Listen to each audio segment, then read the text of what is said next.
Okay.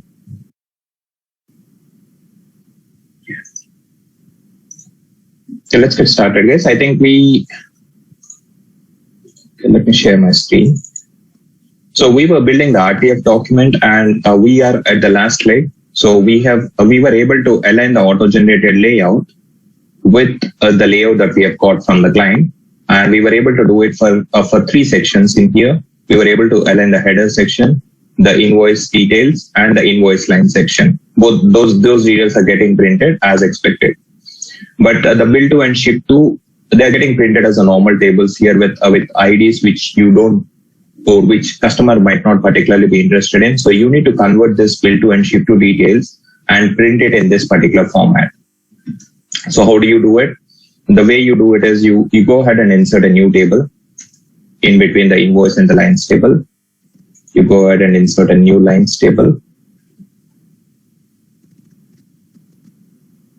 And so the way you do it is, so you count how many rows you need and how many columns you need. So you need 1, 2, 3, 4, 5 rows. And how many columns you need? 1, 2, 3, 4.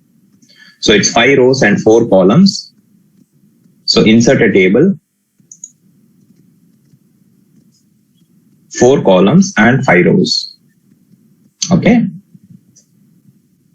Or you can probably copy this as well and use it if you want. You can copy this as well.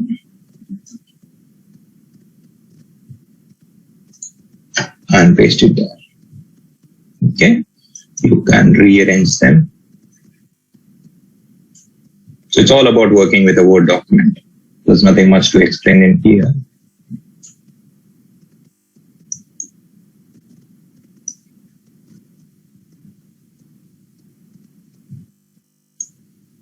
Okay, and you bring this over to the middle. And how many, you need 4 columns, and how many rows do you need? You need 5 rows, right? So let's add in 1 more row. And for these two, so let's fix the first section. First section heading should be bill to. So you merge these 2 rows. So you delete this and delete this as well. And you merge these 2 rows. So these 2 columns.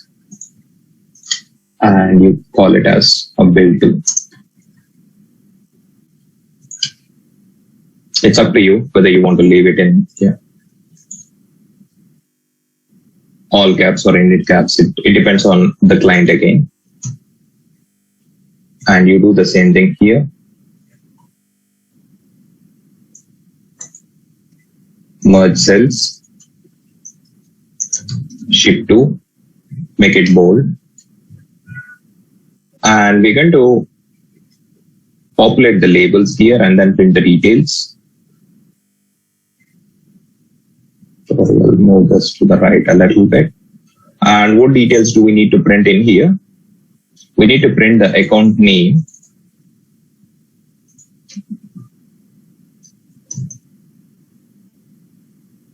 And you need to get the account name from here, bill to customer name.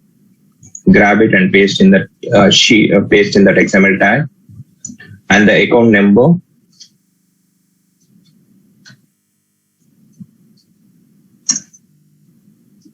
Grab and paste in the bill to account number, and the site.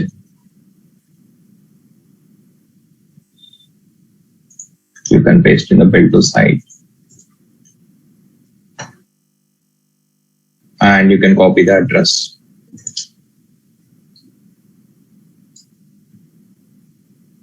And as far as address is concerned, yes, we can print in the bill to address, bill to city,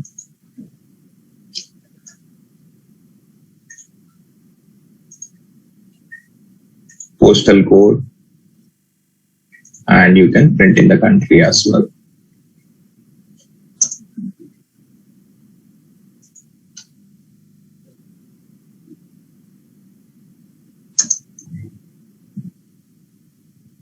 Okay, you can see the details.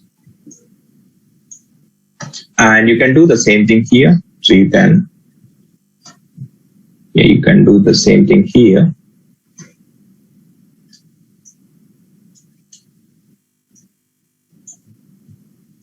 and you need to replace these. You need to put in the ship to customer tags there, ship to customer name, ship to account number, ship to site, ship to address 1, ship to city, ship to postal code, followed by country.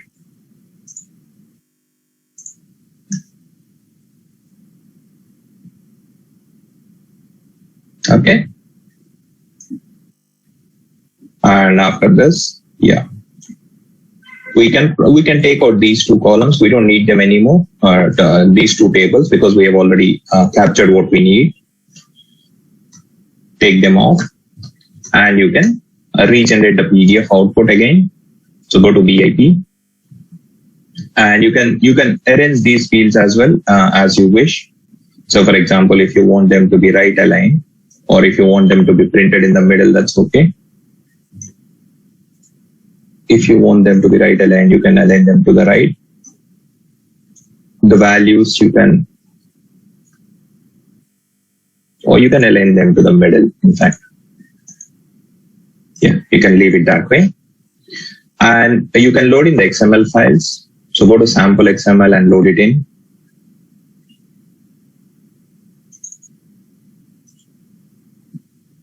Go to BA Publisher and generate a PDF output.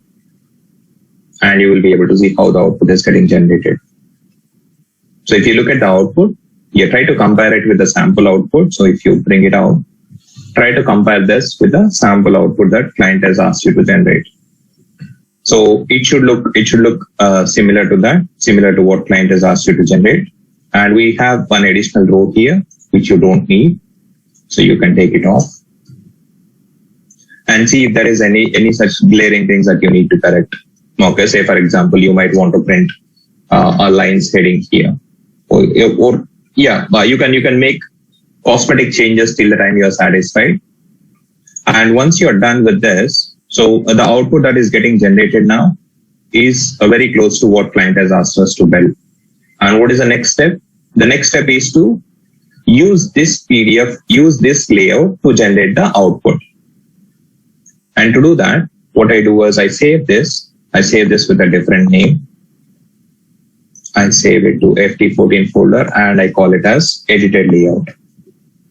Okay, so what did we do? We auto-generated a report layout, RTF layout, and we have edited it to align it with the customer output format that they have given us. And now I need to go back to I've logged into the instance, ECBP instance, and I've logged in as Fusion.tech user, and we need to go to the reports and analytics work area to upload the template. Go to tools, go to reports and analytics work area, click on browse catalog.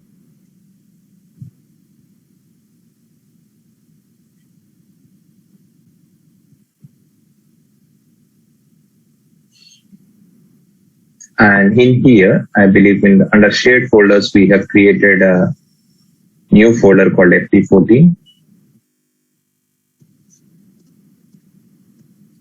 Under shared folders, under custom folder.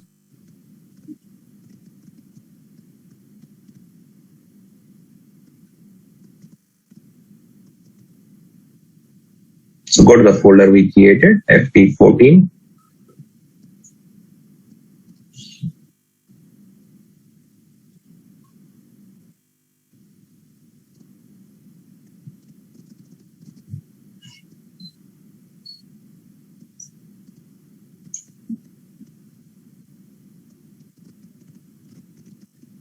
I'm not able to see the folder itself.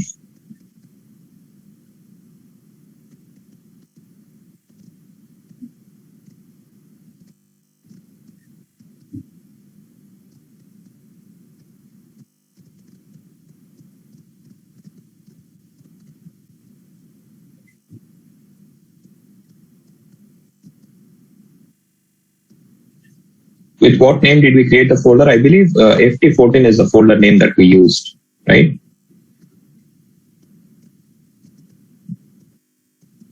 Search a descending order.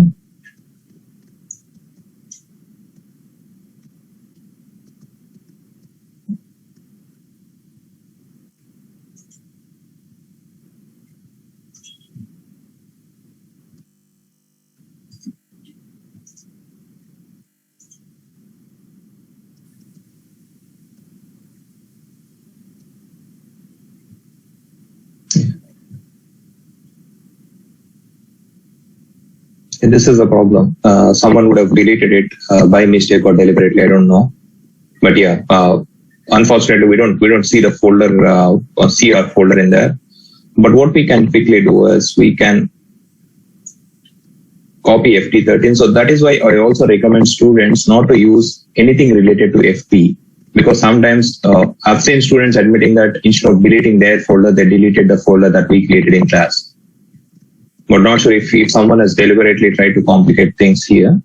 But what we do is we can quickly come back on this. So what we do is we go to FT13 folder. Or is it like, by any chance, did we create it in shared folders by mistake? No, we did it in custom. In custom itself, right? Yeah.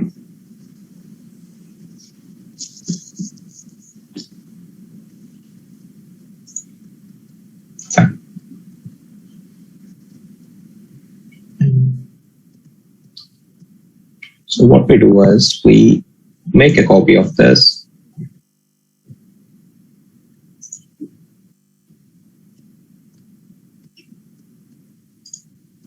So can't we search it with the FT14 instead of dragging it down and something? You don't see a search box here. You can search for it. Let's see if someone has moved it somewhere else. Yeah, we can search in all the folders, in fact.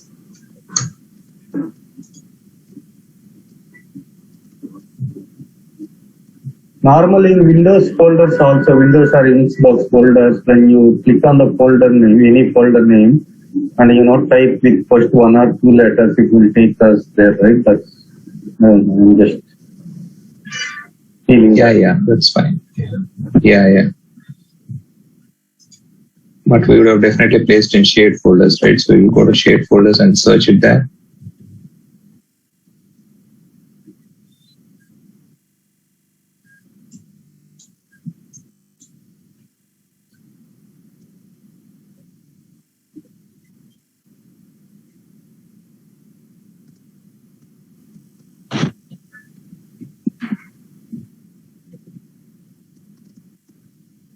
Yeah, it will take forever. So that's an obvious problem with the search. That's okay. Let's go back. We go back to shared folders, custom folder.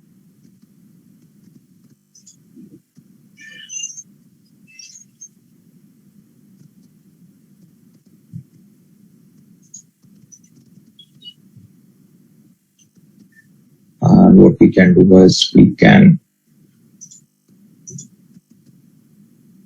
create a new folder here.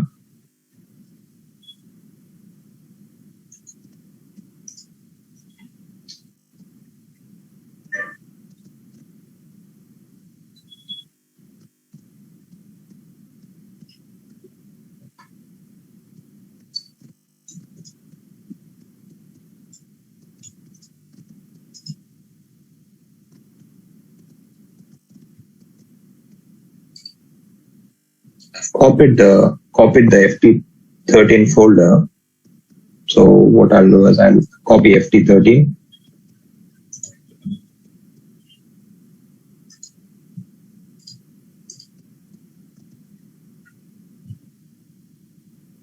And I go to custom folder. And I will try to paste it.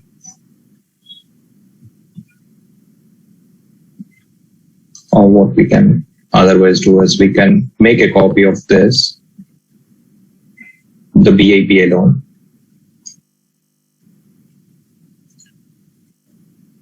Make a copy of this so you can archive it. and create a new folder.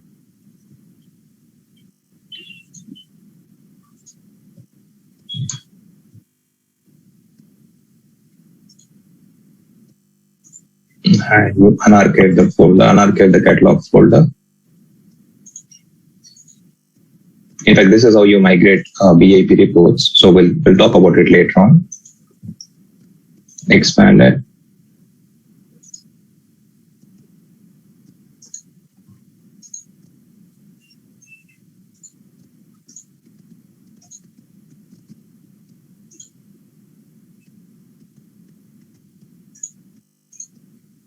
So what we do was, we will again try to bring it back to how it was earlier. So we'll edit this. And in the BIP report or in the auto-generated report, there was only one layout, right? So, but this report, you will see two layouts in here. So we'll delete one so that we will go back to the exact same state where we were yesterday. Sorry, in the last session. We'll go back. And in the data model, let me see if there are any bursting queries, we'll delete that as well because we didn't go till that point.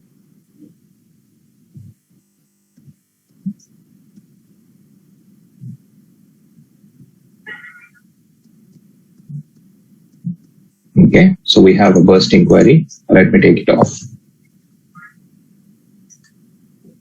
And it's exactly the same report that we have built. So invoice header, bill to customer details, and the line invoice lines information, and then the same parameters as well. So you can save the report. And let's try to run the report once to see how the output is getting looking like with the auto-generated layout. So we created data model and we auto-generated report, right? And that generated an RTF layout. So let's run the report.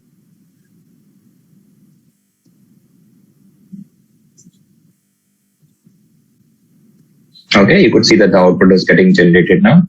And yeah, I have taken out the LOVs there. LOVs is not there on the data model, but that's okay. You know how to add it, right? So that's fine. You can leave it like that. And this output, so what we are going to do is, we have created a new layout now called edited layout, and I want to use this edited layout in the report, or I want the report to generate output with this RTF document. So to do that, edit the report, and you will see one layout already in there. A report can have multiple layouts, and when you have multiple layouts, you can mark one of them as default layout. So how to add a new layout, you can click on this. And this time, I'm not going to generate RTF layout again because we already did this.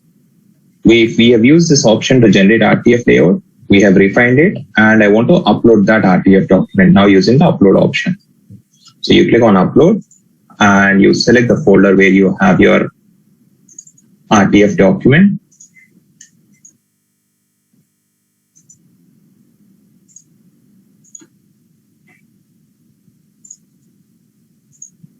And you can give it a name. You can probably call it as edited layout itself. RTF template. And the locale is English United States. And you click on upload. A new layout gets uploaded now. So you see two layouts now. Auto-generated one and edited layout. And if you want to make edited layout as a default one, you can click on view a list and make edited layout as a default one. Change this. And for a layout, again, you can also determine what output format should be enabled. And by default, 5 format will be enabled. 5 formats will be enabled when you create a report. HTML, PDF, Excel are enabled. I think these are also edited by someone. So by default, you will see 5 formats enabled: HTML, PDF, RTF, Excel, and PowerPoint. So if you don't want all those output formats to be enabled, you can take them off. Say, for example, if you want only PDF and RTF to be enabled, you can take out the other options. And you can also select the default format in which you want output to be generated. So when you run the report, whether you do it from a reports and analytics work area or through ESS job, application will come here. It will search for a default layout. It could see that edited layout is the default one, so it picks up this layout and it generates output in the default format of the default layout. Okay, so save it. And if you view report now, you see the output is generated. Okay. So can anybody guess why we are seeing a blank output here? The reason is the group names should match, right? So the group names might not be matching with the previous template, because we are trying to use a data model that we have used for a previous batch, right? So the group names would have been different and the tags also would have been different. Okay. So what you can do is you can go in there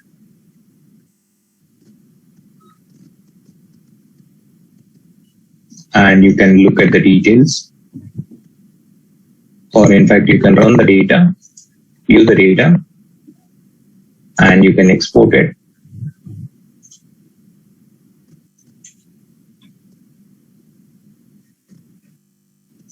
G invoice header is a group name. We have used INV header, so that's a difference. So change it. And in fact, you can load in the file here, load in the sample XML file that you have exported. And you also need to correct the lines group as well. So the lines group, what is the name for a lines group? G invoice line.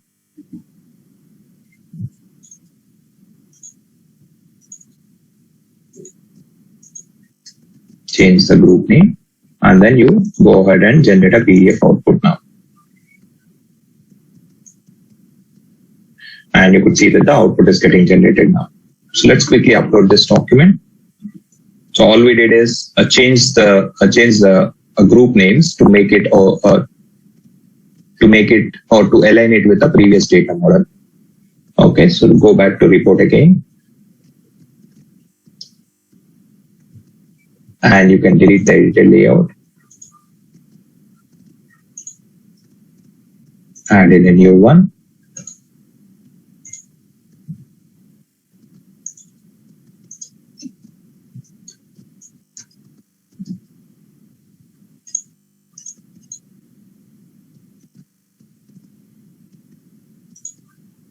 Upload it.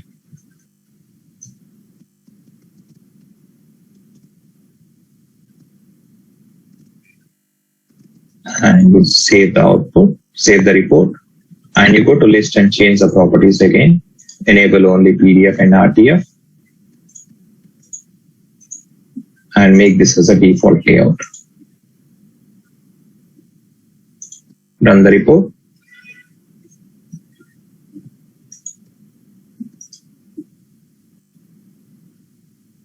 And you notice that the output is generated with the new edited layout that we have prepared. Okay, and yes, the details are looking fine. And if you want, in case you want to generate output with the default, with other layout that is available, you can do that. So within edited layout, if you want output to be generated in RTF, you can do that as well. All you have to do is click on the drop down and select RTF. When you select RTF, an RTF document output will be generated in RTF document, which is nothing but a Word document, but with the details, not with the XML tags. Okay. So, and you can also generate output with a different layout as well. Say, for example, if you click on the other tab, it will generate output with a previous old template. Okay, so this is how you upload multiple templates to a report, and you can run the report, a definition from reports and analytics work area. So far, when we build this report, or when we have built the data model and the report, we have been testing it from a reports and analytics work area, right? We are testing it from BI server. But we can register this report as an ESS job. There is something called as Enterprise Scheduler Service job. You can register this report as an ESS job. ESS job, which stands for Enterprise Scheduler Service job. So think of this as a replacement of a concurrent program that you have in e-business suite. So we are going to define this report as an ESS job. How do you do it? You go back to the application,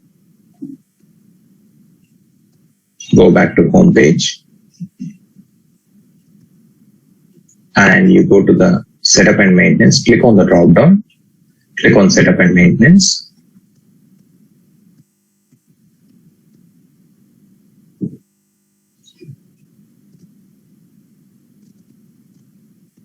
And you click on this tasks ribbon and click on the search option. When you do a search, you can search for manage.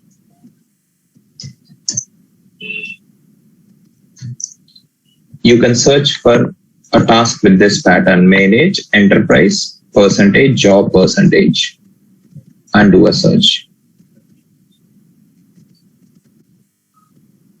So you see 3 tasks. If you define an ESS job in financials or HCM modules, you have to use second task. If you want to define a job for HCM, you will use a third task. If you want to define a job in CRM module, you will use the first task. So same task basically which helps you to define an ESS job.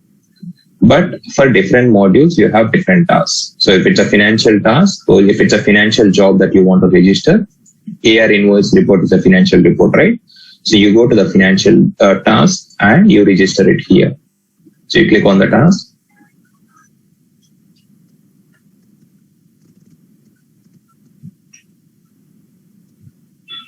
And you will be able to see the seeded jobs given by Oracle and any custom jobs that have been created by others. And all you need to do is click on plus icon here and create a new one. So to create a new ESS job, click on the plus icon, give it a name. You can say P14 AR invoice print report. You can give it a short name. You can say FT AR invoice print.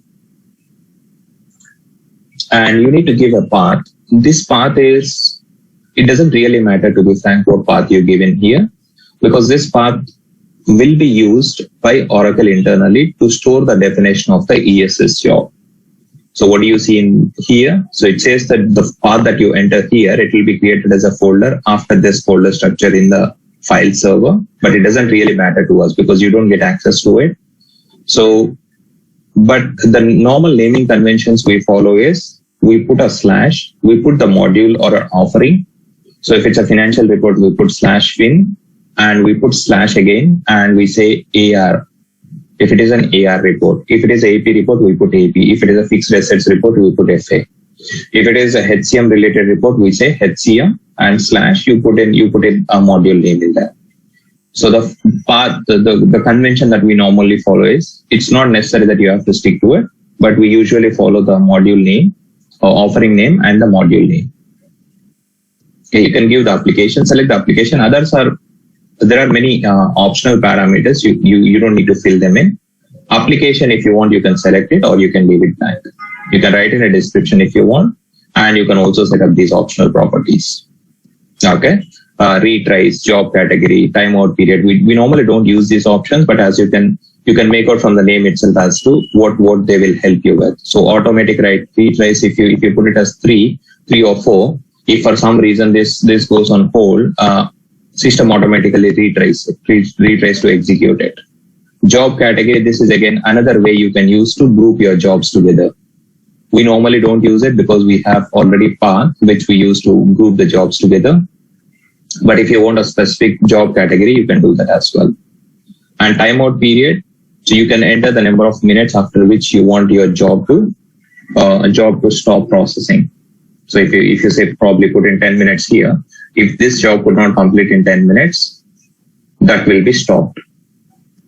Okay.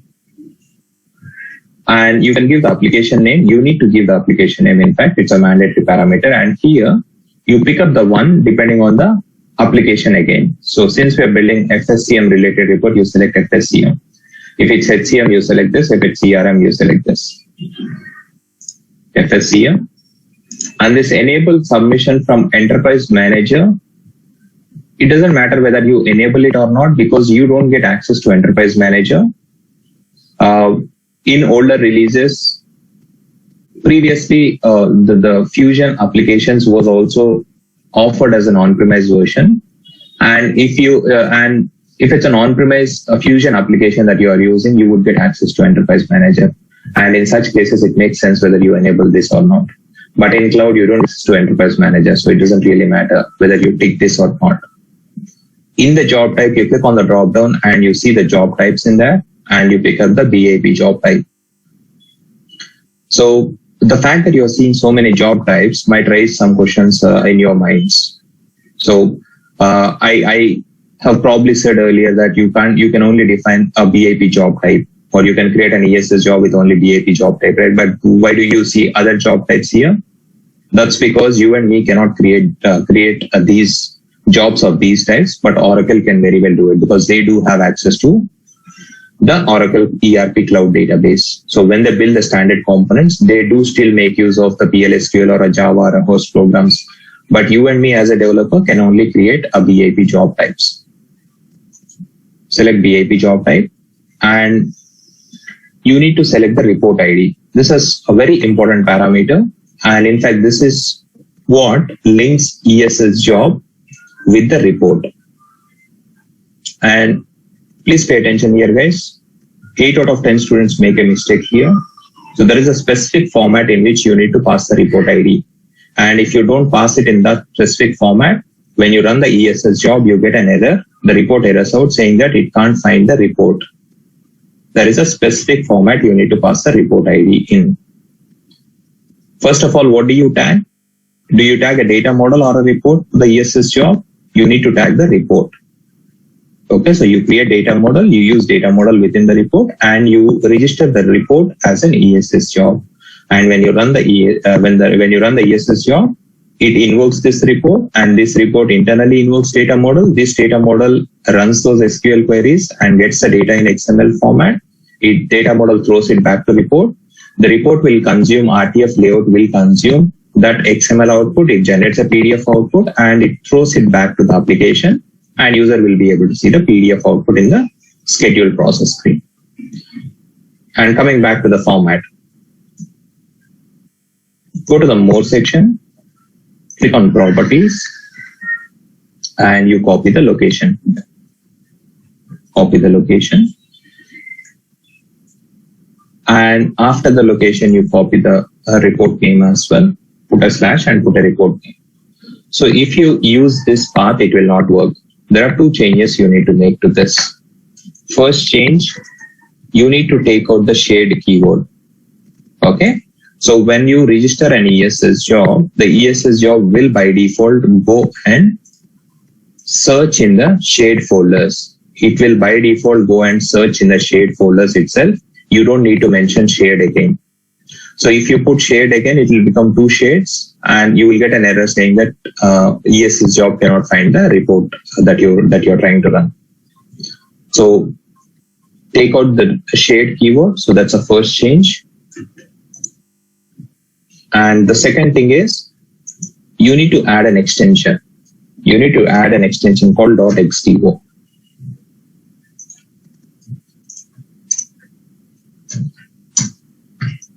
Okay, and add an extension. And that extension is .xto. Okay, so this is the exact path that you need to use in the report definition or a job registration page. You paste it in there. And you can ensure that you tick this box, because only when you tick this, the ESS job will be visible from the scheduled process screen. And you click on save and close. We have to define the parameters, but before we define the parameters, we need to create a list of values, right? Because for the business unit name and the transaction number, we want to give user a list of values. So we'll first create list of values and then we'll come back and create the parameters after that. So for now, we'll click on save and close. and then we go to manage list of value sources and we create a new list of values.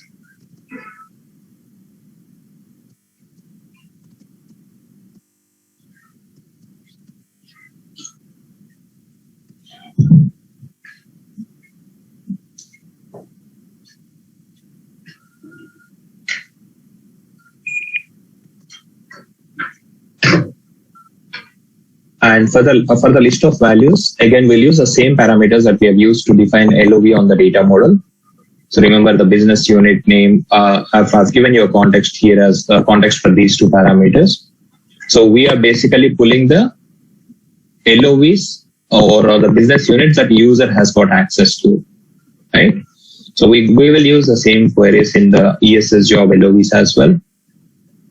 So it takes a bit of time here. Once it is saved, we create list of value sources and come back and add the parameters.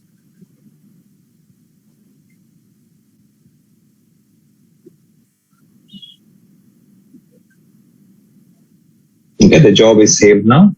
You go back to manage list of value sources and you create a new one. In the older releases, we didn't even have an option to create a list of values, but now we have this option. And you select the application name. You can probably say receivables. Yeah. And you give it a name. You can say FT14 BU LOV. For the previous two batches, we were getting an error here. There was a bug in the release, in the Fusion release, which was throwing a sort of a weird error saying that LOV already exists, but not sure if that error is resolved or not. But we can give it a try. So I want to create this LOV to pull the business units that the user has got access to, and I want to use this as a list of values in the parameter. So for LOV type, select it as user defined. Query. Go ahead and paste in the query that you have written. So what does this query do? It pulls the business units that this user has got access to. Save and close. Okay, yeah, this was the error that I mentioned earlier. So there is a bug, standard bug, which is preventing us from creating a custom list of value sources in the instance. But this is how you do it. You give it a try in any other instance, it should work fine. But what we can do is we already have LOVs created for the previous batches. So we can pick up one of them and use receivables. And you search with a P. So you could see that we were able to create the BU LOVs for B transaction number for the previous batches without any errors. But it's basically the same query that we used. So let's pick up this FT11, BU LOV and the transaction number LOV. Okay, and if I show you the query for the BU LOV, it is basically the same query that we are trying to paste in here. It's basically the same query, which will pull the business units that the user has got access to. And if you look at the transaction number LOV, this will pull the transactions from the business units that the user has got access to. And since a transaction number could exist in multiple BUs, the same transaction number, to help user fetch the right transaction number, we will be printing BU name alongside the transaction number so that user picks up a right one. So if you have 5001 in two BUs, say Dinesh BU and say ABC BU, you will see 5001 twice in the LOV, but you will see Dinesh BU and ABC BU after the transaction number. So that way, user knows which transaction he wants to print from which BU. We had to do this because we can't use a $flex in ERP cloud. In EBS, when you configure parameters, you... Hi, Prasad. Yes. In last class, you said Yes, we cannot. In last class, you said we cannot give two column names in the LOV. Yeah, that is only in the data model. Oh, okay. That problem you will get in the data model if you try to give two columns. Okay, I got it. Okay. here, if you try to add in a BU name in the query, it will throw an error, but not here. Okay. But not here. Okay. So yeah, coming back to what I was explaining earlier. So in EBS, you can use $flex$ and you can link a second parameter with the first parameter, right? So once I select a BU name in the first parameter, in the second parameter, we can easily filter down the transaction numbers to display only the transactions from that BU. We could have, we used to achieve it using $flex$, but that is not possible in ERP Cloud. So that's why we are printing a BU name alongside transaction number here. So we're going to use this FT11 LOVs, FT11 BU name and a transaction number LOVs on the job parameters. So we go back to the job that we have defined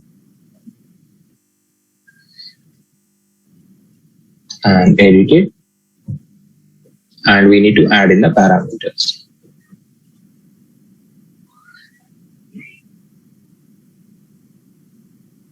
And say business unit.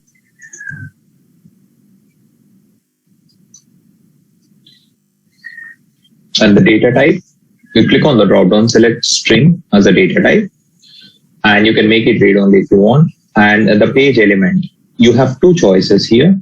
You can basically select whether you want to give user a sort of a drop down like this or a text box like this. How do you want this parameter to appear? If you want this parameter to appear like a text box like this, you can select text box. But if you want to give user an option to see a drop down like this with a business unit list of values, you will have to select either a choice list or a list of values. There is a very subtle difference between these two.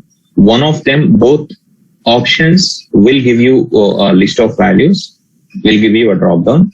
One of these will let you type in a partial value and do a tab out, and one of them will not.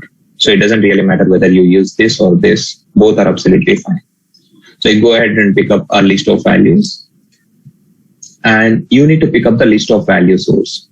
So this, what you see here will be a list of values that you have defined here, list of value sources. So we could not define one because of a bug, but we can pick up and use the one that we have defined for a previous batch. So we use FT11 BU LOV, and you can select the attribute, a business unit name, and you can select it as a display attribute as well. And you can give a default value as well if you want, or you can leave it blank. If you want to make parameter as required, yes, you need to tick this box. If you want to hide the parameter, you can use this. And you can click on save and close, or you can click on save and create another if you have to define another parameter. And I need to define another one here for transaction number. So I'm adding second parameter now, string, and a list of values. And I'm going to select the transaction number LOV.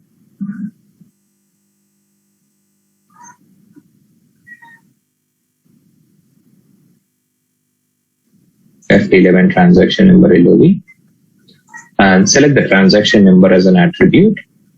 And you can select both of them as display attributes. So we are displaying a BU name alongside transaction number so that user can pick up the right transaction number. You can give a default value, mark it as required, and click on save and close. And one important step here. So when you run this job, it is going to invoke this report, and it is going to pass the parameters in the same sequence. If you go to the report definition,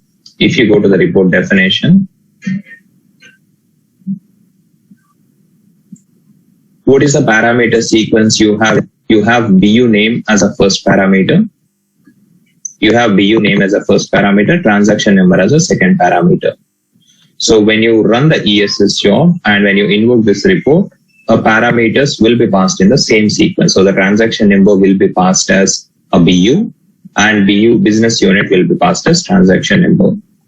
And if you don't switch these parameters, or if you don't arrange these parameters in the same sequence as that of a report, you might probably not see any report output. Because if you search for a business unit name equal to 5001, there would probably be one, right? So ensure that the parameter sequence on the ESS job matches with the parameter sequence on the report.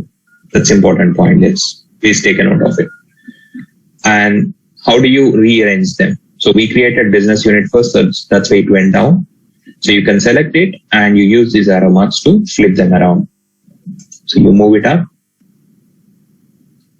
and you can save and close. And now we can go ahead and run this report. How do you run the report now? Go back to home page.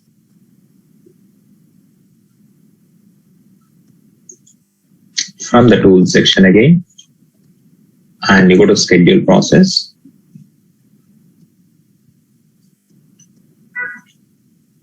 And you can schedule a new process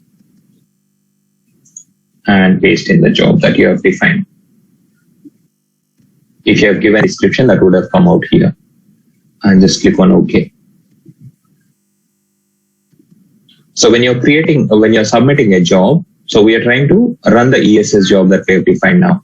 So this is something similar to submitting a concurrent program from a request window or SRS screen. So you can submit a job with the basic options, which means you can just fill in the parameters and submit the job. So let's submit a request for the basic options first. Let's view the output and then we come back to it and explore the advanced options available here. So you click on the business unit drop down and what do you see? We see 3 business units in here. Dinesh US Retail BU, Construction and something else. So pick up the Dinesh US Retail BU and click on the transaction numbers and you will be able to see the transaction numbers in there. So pick up the transaction number you want to print. So search for say 5001 and print it. So as you can see here, you're seeing the BU getting printed alongside here, and that will help user to pick up a right transaction number in case a single transaction, same transaction number exists in multiple BUs. And you go ahead and submit it. You get a request ID.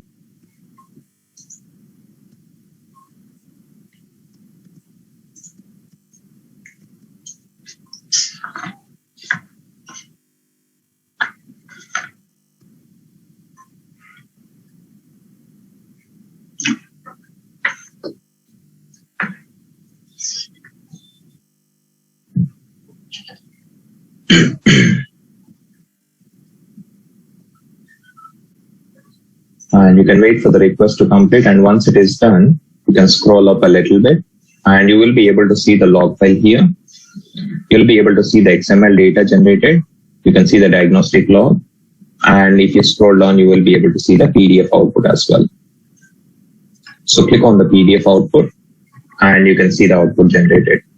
You can download it.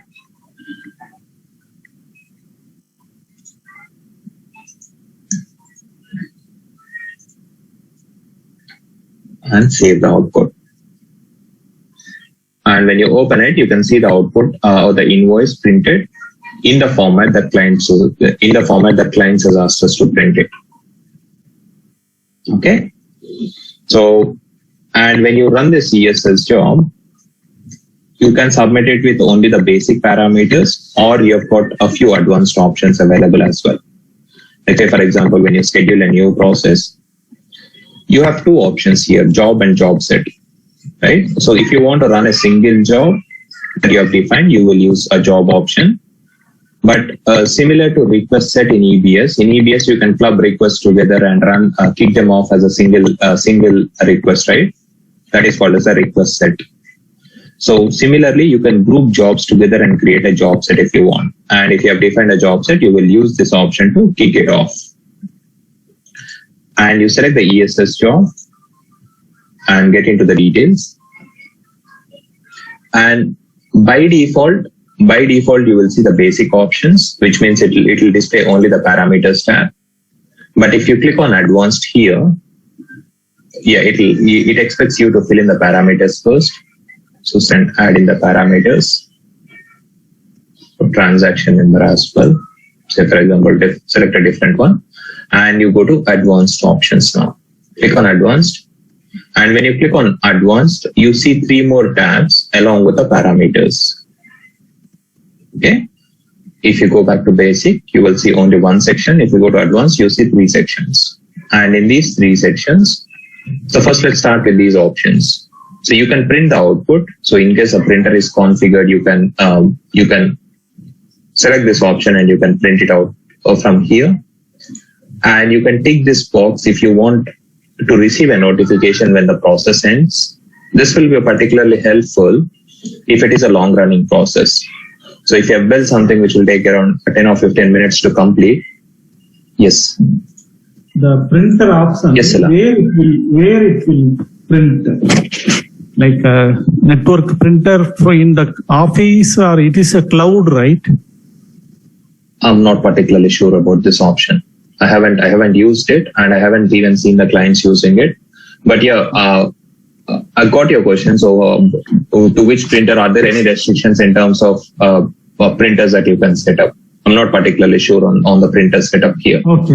Okay, fine. Yeah. And if you look at this notify me option, so if you tick this box, and what I've seen this feature being used by business users, especially if it is a long running process. So if when they kick off a job, which is expected to take around 10 or 15 minutes to complete, so they kick it off, they tick this box, kick it off, and they go on to perform other tasks. And when the process completes, they receive a notification. And once they receive a notification, they'll come back and do a refresh here, and they will see the output. And for them to be able to easily retrieve the request that they have kicked off, yes, there are enough details or there are enough search criteria available which they can use to search for the request. They can search by their search for the request that they kicked off based on a timeline, based on parameters, or based on job name. All options are available. But apart from that, if you can also use some submission notes. So if you say ABC here, when you come back and when you want to search for your request, you can also search on the submission notes and you can put in ABC and search for the request. So this is submission notes is like enter it. You can basically enter something here, enter some information which will help you to identify your request easily later on. And if you go into these tabs, apart from parameters, you can schedule it.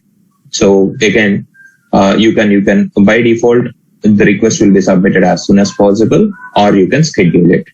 And if you select using a schedule, you will see all the options that you typically see on an EBS scheduling options. You can schedule it to run once, hourly. You have quite a few options available here. So if you want the job to run, say, every minute, you select hourly or minute, and you say, if you want the job to run every 5 minutes, you select it this way. You can put in a start date and end date. And when you kick it off, what happens? The first request will go into a pending state, and every 5 minutes, that pending request will kick off another child request. Okay. So yes, you can schedule the requests as well, and you've got quite a few scheduling options available. And going back to output, going to output tab. So when we ran this report, it generated output using edited layout, right? And how was it able to make out that it needs to generate output with edited layout? That's because in the report definition, we have, even though we had multiple layouts, that's because in the report definition, even though we had multiple layouts, edited is marked as a default layout. And for edited layout, the default format was PDF, right? So that's why when you ran this report using ESS job, it generated output with this layout. But for whatever reason, if user wants to generate output in a different format using the edited layout or using a different layout altogether, they can do it by going into advanced options. If you go into advanced options, if you go to output and click on the plus icon, it will generate a document and it will show you with what layout and in what format it is going to generate the output. And these two are defaulting from these two options, default layout and default format. And if you want, you can switch the layout or the format. It's up to you. If you want output to be generated in a different format using the edited layout, you can do so. Or if you want to change the layout altogether, you can do it as well. Okay. And what you can do is in the edited layout and the PDF, yeah, you can flip it if you want, change it to auto-generated layout, and you can change it to PDF if you want, and that's how you change it. And apart from choosing which layout and which format in which output needs to be generated, you can click on Add Destination. You can also deliver the output to a destination if you want. Say, for example, if you want to send it to a printer or a fax, you can do that. Again, the configuration is something that admin will do. You and me need not worry about it. And if you want to email the output, you can do so. And if you want to upload the output to a content server, you can do that as well. And what is this content server? I think I spoke about this in the previous sessions. Every ERP cloud instance will come with a content server tagged already. It comes with a built-in content server. And how do you access the content server? All you have to do is copy the URL, go to the next tab, and CS at the end, put CS at the end. And that will take you into a content server page. So this is basically a place where you upload the files to. So this is used to exchange the files with cloud application. If you want to load in something into ERP cloud or HCM cloud, the file needs to be uploaded here. And even when you want to extract something from the cloud application, you will typically upload it to here, and you will ask the downstream system to come and pick it up. In a way, you can think of this as a functionality-wise, this is something similar to an FTP server associated with EBS. An EBS application comes with FTP server, right? So you can think of this as something similar to it. Okay, it's a place where you can upload and download the files. And if you add an email option, let's see how the email and the a content server option works. So you've given a 2 email ID there. So you can say, I'll just give you one dummy email ID there. So the email ID which I use only to monitor notifications. You can enter your email ID here. You can enter CC and BCC. And you can give it a name. Enter a subject.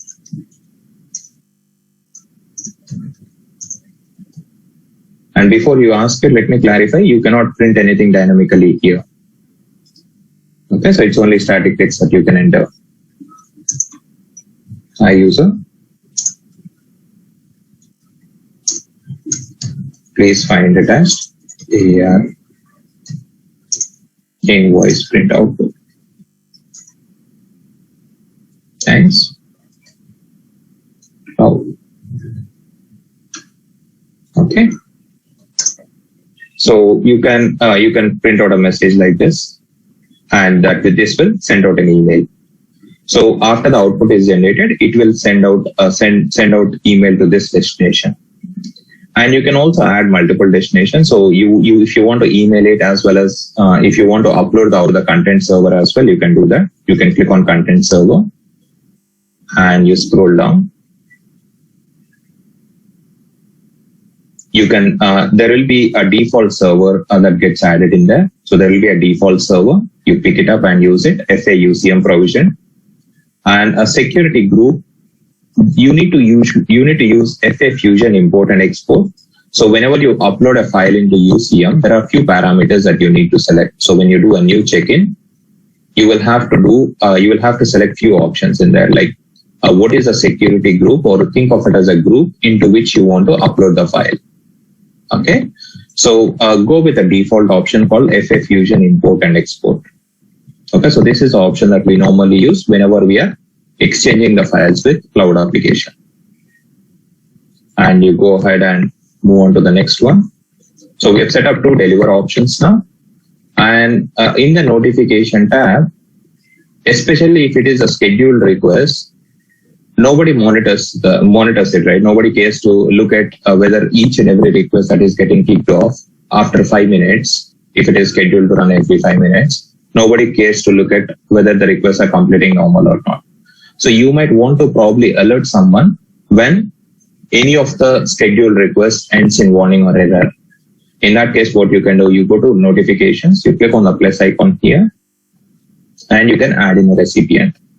So I want to notify, say, a func user. Okay, I want to notify fusion.func user, and I want to notify him. Not always. You can do it always, but I want to notify him when the job ends in warning or error, so that this user can log into the application and see as to why a particular scheduled request has ended in warning or error. So click OK, and that's how you set up a notification options. So this notification is different from this. If you select this, it will notify only you. You cannot enter a user ID and ask application to notify him. But here you can use any user ID. You can notify anyone if you want. I'll take this off and you can kick off the request. You get back a request ID.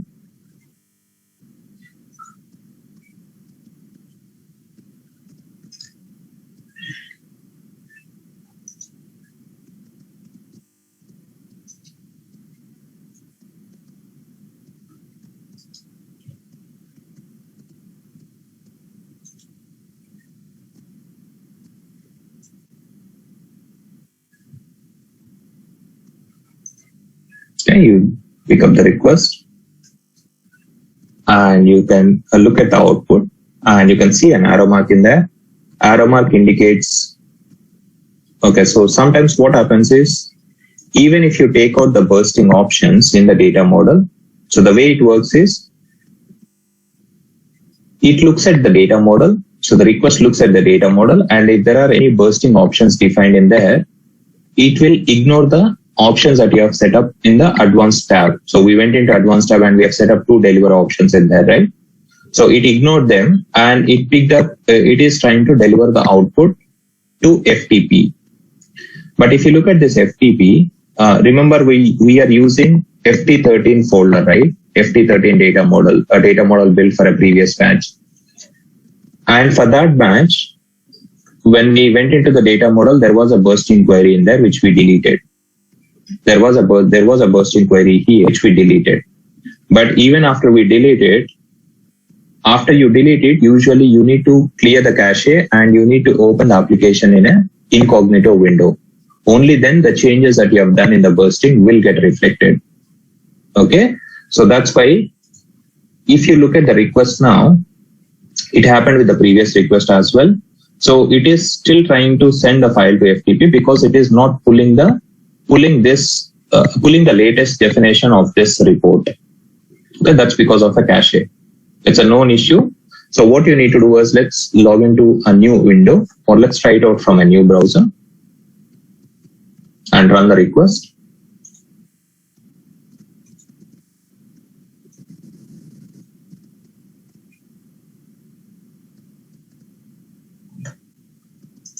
Log in as fusion.tech user.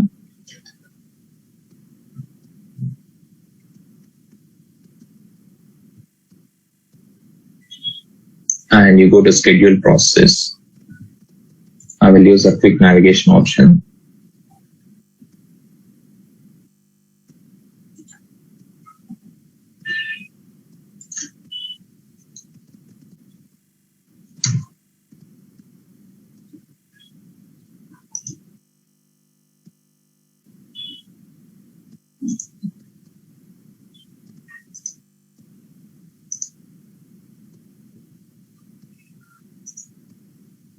I will not go into advanced and add the new options. First of all, let me see whether the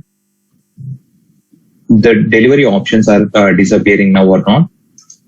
I want FTP to go first, and then we will put in the advanced options again and rerun the request.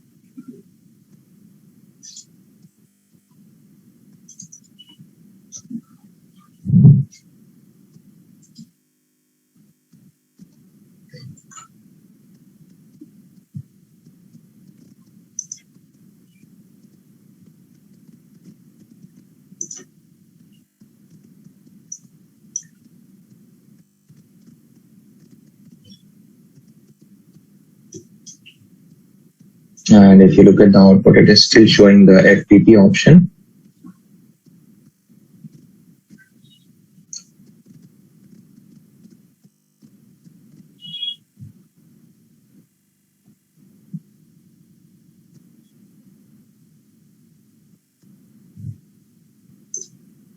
Just give me a moment. Let me go to the catalog.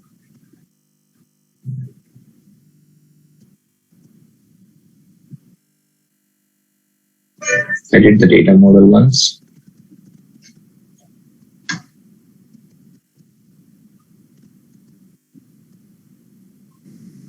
It is generating output with this name, FT13. Why is it generating output with this name, FT13, when we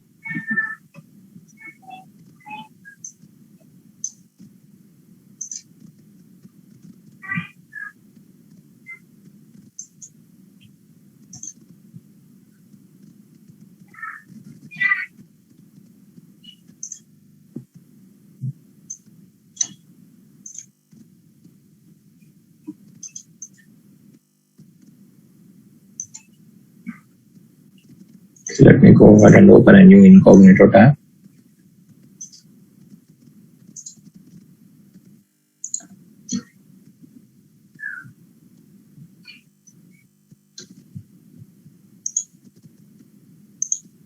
Login as Fusion.tech user.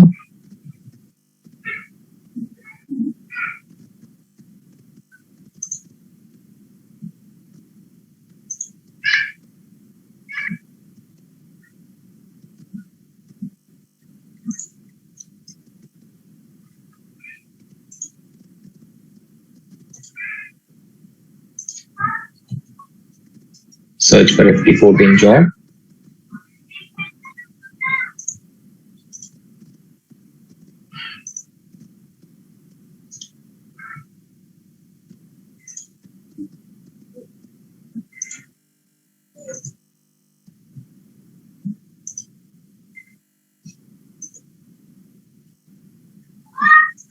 Submit the process, and let's see if it still pulls out the bursting query.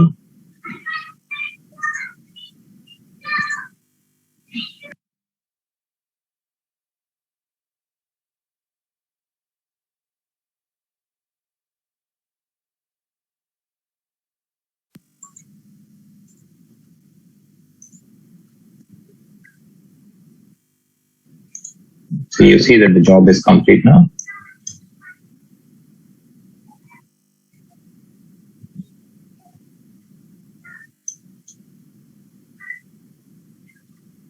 For some reason it is still picking up that FTP definition.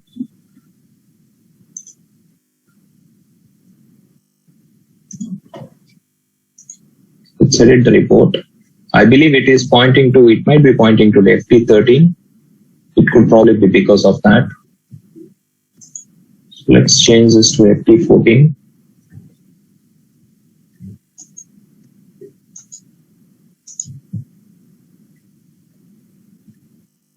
Save it.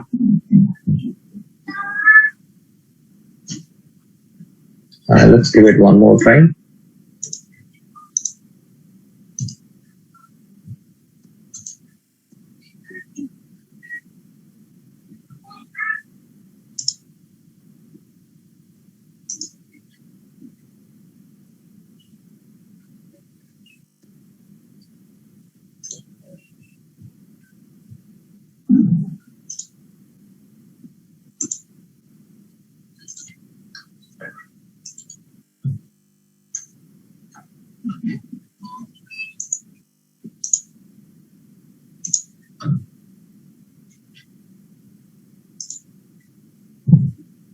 Pick up a BU and a transaction number. Let's submit it one more time.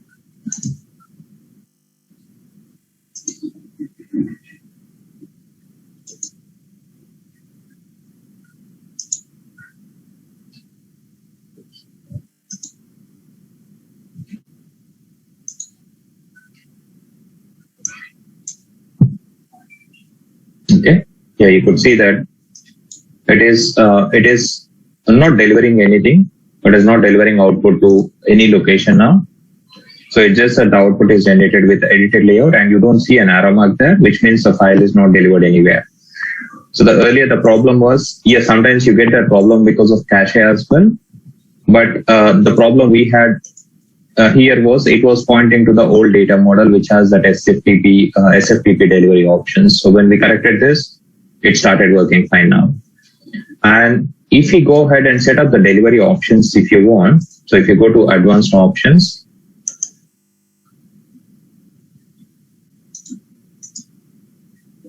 you can deliver the output to, you can email the output and you can also upload the output to SFTP. So we'll see how to do it now.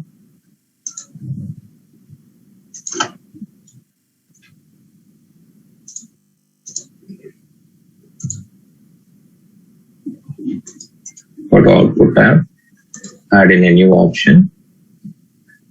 You can change the layout and format if you want, or you can leave it as such. And you can send it, email out the output. And you can see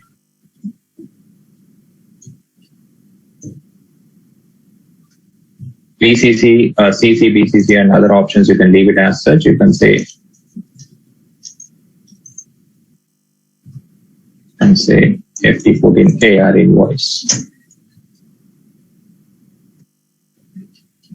And you go ahead and, sorry, we should have added in a new destination option for content server, but that's okay.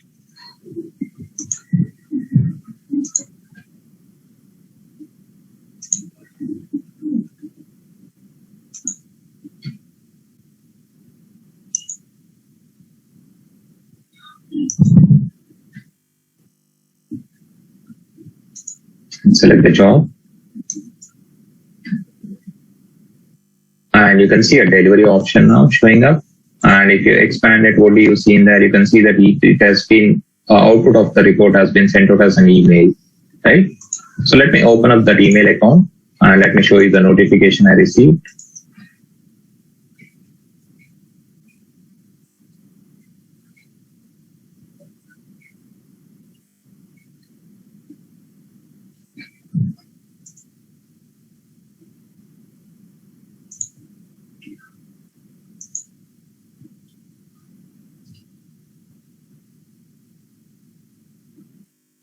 Okay, you can see that I've received an email, and yeah, you can see the subject and the message that we have typed in, and you can also see the PDF document attached. So this way, if there is a one-off case wherein you want to just send email out the output, you can use the advanced options, and you could see that the output has been sent out as an email attachment. And not just email, you can also upload it to UCM if you want. Say, for example, if you want to upload it to UCM, again, you go to advanced options. And you can do that as well.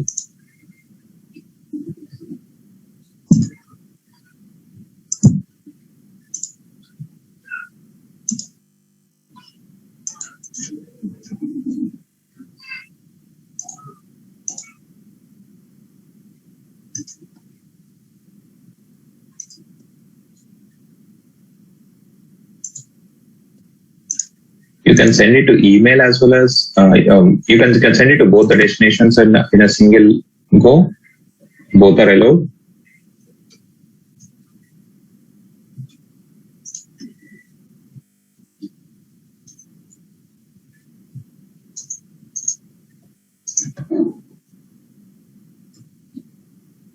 And you can also add another destination called content server. And you can change the security group to FA Fusion import and export. And you can kick off the request. So after the output is generated, it will be emailed and it will also be uploaded to content server now. So let the request finish, and you will also be able to see the delivery status in the job submission screen itself. You can see that the job has completed.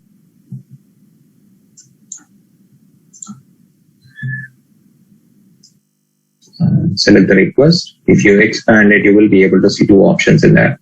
First of all, the output has been, so this output document, PDF document has been uploaded to content server. And if you want to validate it, you go to content server. CS. And whenever you upload something, whenever you upload a new file to content server, there will be a unique ID generated called content ID. So you can see that the content ID is also brought back and pasted and printed in the screen. So you can search with the content ID or you can search with the output file name. Both will work. Pick up the content ID and you paste it there and search for the content ID. You will be able to see a file uploaded in there. Click on the eye icon and you will be able to see a PDF document in there. Okay. So when you are using a BI Publisher report, when you are using BI Publisher report as an outbound integration especially, what you will be doing is you will be uploading the files to content server and you will ask the downstream system to pick up this file and load it at their end, usually .csv files or XML files. Okay. You might probably not upload PDF documents to CS, but other output types, whenever you use a BI Publisher report as an outbound integration, you will be uploading them to content server here. We have seen that with advanced delivery options, you can send out files to two destinations. You can email it. Yeah, apart from printer and fax, you can email the output as well as you can upload the output to content server. But to use these advanced options, every time you need to go to advanced tab, but there are two problems with using advanced options that we have seen just now. Problem one, if it is a scheduled report, that's fine. You can, when you're scheduling the report itself, you can set up the advanced options. But if it is not a scheduled report, you will have to, if it's not a scheduled job, you will have to set up the same advanced options every time you run the job, which is not a feasible option. Every time you need to ask user to go to advanced tab and select the options to which it needs to be, to select the destinations to which file needs to be delivered. And the second problem is, when you use the advanced options, it will be delivered as a single file. It will be delivered as a single file. You don't have an option to burst the output and send multiple emails if you want. But this option, like bursting the email, splitting the output and sending it to different customers, sending out multiple emails to different customers, that option can be achieved using a bursting feature in data model. So the two problems that I mentioned just now, they can be overcome by using the bursting options within the data model. So if you go to data model, so if it is a one-off scenario wherein you want to send just one output to a particular destination, you can use the advanced options that I've shown you. But if it is something that needs to be done every time a program is run or a report is run, you will be better off by setting those bursting options in the data model. How do you do it? You go to data model, you click on edit there, and you have a place called bursting in there. And this is where you can plug in your bursting queries. Okay. So we'll see how to achieve this. So we'll see how to email output with bursting. We'll see how to upload the output to content server with the bursting. But apart from those two, we will also see how to upload the output to SFTP server, which is again something that can be done only from the bursting options in a data model. Okay. Any questions, guys? Any questions in what we covered today? So we'll start with bursting tomorrow and pick it up from there. Any questions in what we discussed in today's session, guys? Sir. Yes. Can we get some kind of, any document where we can refer all the data model options? I know you were explaining each and every option, including bursting. So in case if we wanted to go through any, delivered documentation to understand more, so do we have any document that we refer? I know there is a PPT, but it's at high-end level, right?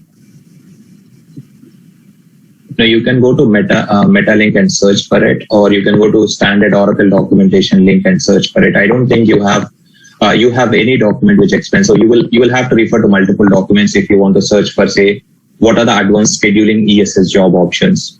So you go to support.oracle.com, search for it. You'll probably get a couple of notes and you have to search for them. I don't have any ready-made links available, but it will be documented somewhere. So if you're interested in ESS job options, you search for ESS job options. There is no single link or a document which explains everything. So you'll have to search for it. Prasad, Yes. in EBS, we have a recalculate parameter option, right? Sometimes I'm not particularly sure on that. I've seen the question that you have pasted in the chat. I'm not particularly sure on that. You can probably check after the session. You go to try to schedule it, set up a date parameter, and see if you are able to find anything in there. I haven't done it earlier. I'm not particularly sure. Yeah. Prasad, Any other questions? Prasad, if we configure the ESS job, for now we are doing it from Fusion Tech user, right? Whether other users will be able to access it, or we need to give any special privilege for them to run this ESS job? That's a very good question. I will cover that in tomorrow's session, Suresh. Okay. So yes, it will not be available by default. You have to explicitly provide permissions. Okay. So I'll talk about. So probably we'll cover bursting first, and then I'll talk about the security and migration and security stuff. So in the security, I'll explain. Yes, you have to definitely do something explicitly to grant access of ESS job. Okay, thank you. Yeah, thank you. Now, Prasad and Arjun here. So you explained that report designing part in the RTF document. So that is the only one way we can do designing, because you are by mistakenly we are changing any data field. So assume that we are not, it can't be any validation over it. Any error message we can't get it, like what we are by mistakenly if you do some changes here, like not only that static fields, like data fields, whatever. Assume that bill underscore to underscore, that kind of some by mistakenly we are editing, no? So how you will be knowing that one is a error, it is a error. Again, we have to upload and see that, no? So instead of that. Now you can load in the XML file here, and you can see what the issue is. Say for example, you change something here. Say for example, you change something, okay? Or you didn't use the right tag. So when you try to generate a PDF output, you will notice that the PDF gets generated, but the output bill to customer will not be printed. Then what do? You run the data model, you will get the XML file, and in the XML file, you will see what is the tag for bill to customer. You will notice that the tag is not a bill to customer name 1. Instead, it is bill to customer name. So you will correct it and you will have to run it again. And then you run it, you will be able to find the output. You don't need to upload the output to upload the output to report and run it from there every time. If you install BA Publisher desktop software, you can verify the issues from here itself. But it's not give proper error, like that field is on. Though this is a field you enter wrong, kind of that user field. So I don't think that this is a Python or a Java programming language. We are not writing programming here. We are not doing programming. This is basically a layout that you are printing, a Word document. Mm-hmm. And in this Word document, you are just mentioning fields which need to be printed at a particular place. This is nothing more than that. This is not a Python program or a Java programming where you have to do the validations or do an extensive reporting out of it. It's not meant for that. Okay? Yeah. The job of this RTF document is plain and simple. Consume XML, generate PDF output. As simple as that. Okay? Yeah. Thanks everyone. We'll meet again